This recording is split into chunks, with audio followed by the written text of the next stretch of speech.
Alrighty, welcome back, my friends. You know what time it is. Time for another unboxing.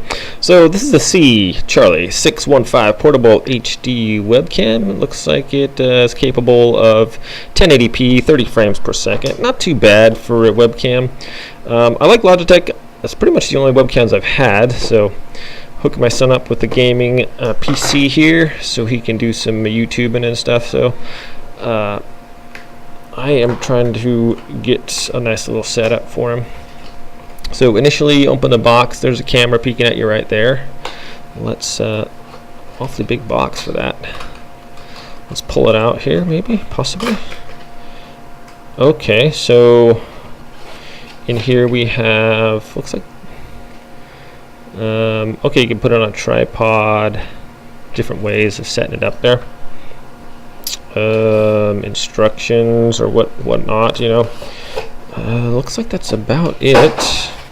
So mostly filler in this box, and we have the webcam here.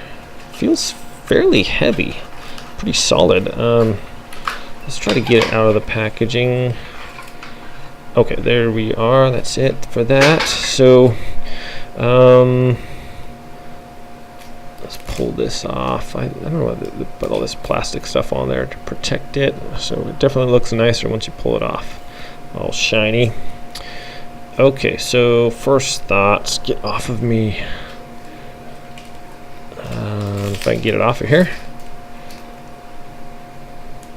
Alright, so there it is. It feels fairly sturdy. It's the USB plug-in as well. So apparently, let's see, this folds out the bottom, and also this can rotate as well, so you can put it, it looks like it's a 360 rotation on there, so that's kind of nice. It says the microphone has auto noise reduction. If it's anything like my other, I'm using actually a Logitech webcam right now, and it seems to be nice quality. It's 1080p also. I'm not sure, probably 30 frames per second as well. So that's this right here. It's going to look like a nice little camera. To grip on the top of your monitor, this has got a nice little rubber a rubber part here, as well as this side, and the ability to grab on there, as well as this to go multiple angles, is actually pretty nice. The webcam I have right now doesn't have that function, so this is fairly neat. Okay, so that's the unboxing on this webcam, my friends. I'm going to be setting up the new gaming PC, and we'll be doing a final product review on this soon, so be sure to check that out. Thanks for watching, everyone. Have a great day, and we'll see you next time.